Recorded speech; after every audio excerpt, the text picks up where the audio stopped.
Hey folks, Jackdaw here. If you've been starved for a proper open world role-playing game, one that doesn't hold your hand and doesn't rush you from market to market and actually lets you get lost, then Tainted Grail, The Fall of Avalon might be worth a closer look for you. Now it's not perfect, it's still in early access, and you'll feel that in the frame drops and the occasional jank. But none of that stopped me from sinking plenty of hours into the latest patch. Because when this game works, it really works, and when it doesn't, well, it still scratches that weird little Elder Scrolls part of my brain that hasn't been touched in years. So if you're someone like me, someone who plays RPGs for the mood, for their mystery, for all that buried lore that requires you to dig through every single journal entry, and perhaps that feeling that maybe the best stories aren't just in the main questline, but actually in the margins, then maybe this video is for you. So let's start with the obvious. What actually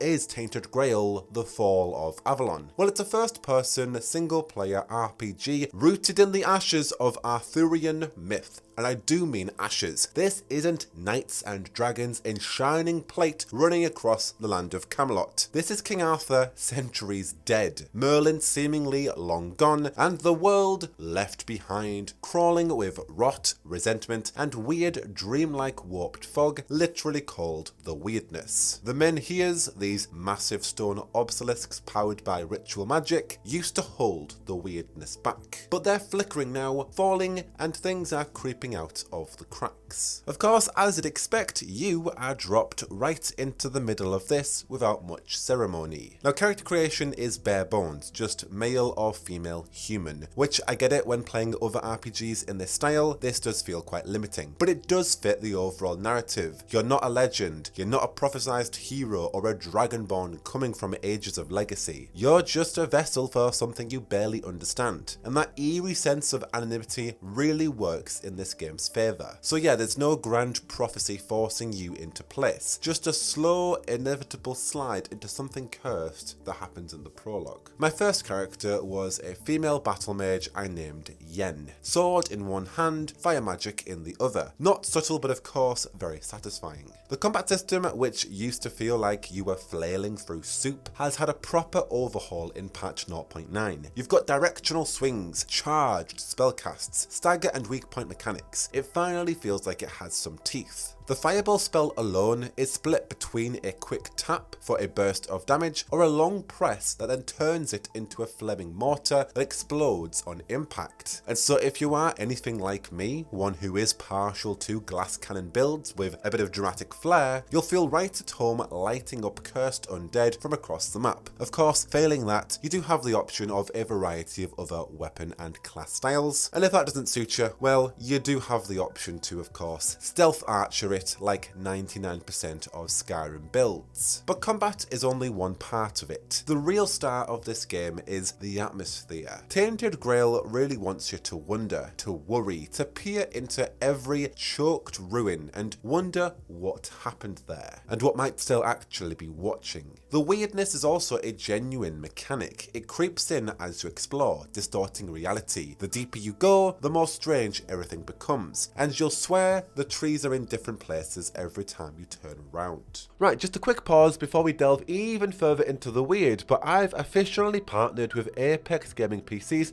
which actually means I have my own custom line of pre-built PCs. Whether you yourself are just dipping into PC gaming for the first time, or you're a content creator streaming on the regular but looking for a higher optimized setup, or you actually just want to play high optimized games quite like Tainted Grail without your fans literally taking off, there is a particular PC build for you. The Bronze is a brilliant entry-level setup. Streamer is great for mid-tier if you're going to multitask with content, and Streamer Plus, well, that's for the folks who like their graphics maxed out and their frame rates equally matched. You can even finance these PCs if needed, which I think is awesome, and you can use my code Jackdaw at checkout. You'll gain an extra 5% off on top of whatever sale is already running. Links below, of course, as always, but let's get back to the Haunted Woods and Cursed Chapels of Avalon. Of course, there is lore, and tons of lore. If you're the kind of person who loves reading codex entries for fun, of course, guilty as charged, this game will absolutely feed you. I think within the first 10 seconds I was already reading 3 other bits of someone else's journal. The world building here is dense and deliberately fragmented. You're piecing together a fallen kingdom through journal pages, ghost stories, half-buried relics, and whispered NPC conversations. There is no tidy, this is what happened moment. At least not yet. You're not led by the nose here. Sure, there is a main path, there is a main objective, but it waits for you. And I really admire that. Too many RPGs these days treat you like you're gonna get bored unless something explodes every 3 seconds, and that is just not the case. Tainted Grail trusts that if it builds a world interesting enough, the player will stay, and of course I did. Now patch 0.9,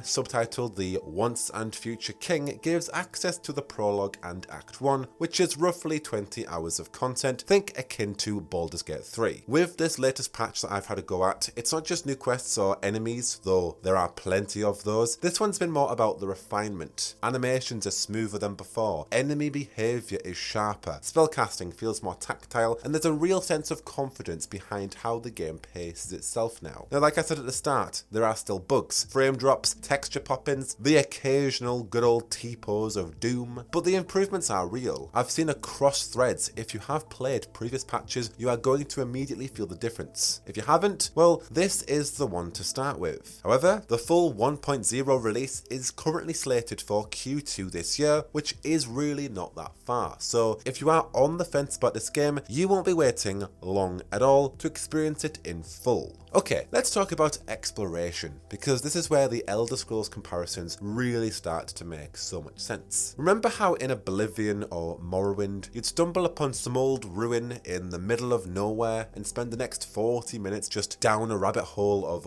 weird? That is here. The best content in Tainted Grail isn't the scripted moment to moment, it's found, it's emergent, or it's altogether missed. And that is kind of the point. You're not meant to see everything, which is so common in Bethesda games these days, where they want one playthrough to experience every kind of playstyle. In Tainted Grail, you are meant to explore, but you're gonna miss things. You're gonna feel like you've uncovered something that you weren't supposed to find, and that is how this game rewards curiosity. Not just with flashy loot, although there is lots of loot, like so much loot, I'm overwhelmed with the amount of loot, but it's more so rewarded with atmosphere, with questions, and the occasional follower that may or may not have hatched from an ancient egg. And then there's the world itself, you know, its biggest character of all, Avalon. 600 years after King Arthur's death, the realm is cracked and falling apart. The Four Dwellers, the massive four-armed giants who used to rule here, they've vanished. The Red Death, this ominous cult, has pushed humanity to the brink. And the Menhirs that kept the weirdness at bay, they're flickering. Ritual magic no longer holds, which means the land is remembering, and not kindly. Now, some of this lore is buried deep into the board game that inspired it, Tainted Grail Conquest, for those who've actually played that or have heard of it. But of course, you do not need to play the board game to feel the weight of it all here. This game does a brilliant job of just giving you enough and letting you go for it. There's enough here to feel like everything has history. I mean, come on, they're literally basing it on King Arthur and Camelot and all the Celtic mythology that follows. But there is enough to make you want to dig. There are factions, there are ancient betrayals, and there's a woman with horns in the prologue that I desperately want to see again, just to figure out what her entire deal is. But yeah, this world completely feels exhumed, and I love that, of course, as a huge lore fanatic. But what about progression? Now, this is where things get a little old school, and I mean that as a compliment. Of course, this is an RPG, and leveling in Tainted Grail doesn't just hand you a talent here and call it a day. You've got stats to allocate, you've got gear to then min-max, you've got passive bonuses that stack in satisfying ways, and skill synergies that are going to reward actual thinking about your build. And this part just feels exactly like Skyrim, because you level up your particular skills simply by doing. You want to level up your sneak, go into a dungeon and sneak around the enemies for a good 15 minutes. That'll do it. And there's crafting, of course, cooking, alchemy, blacksmithing,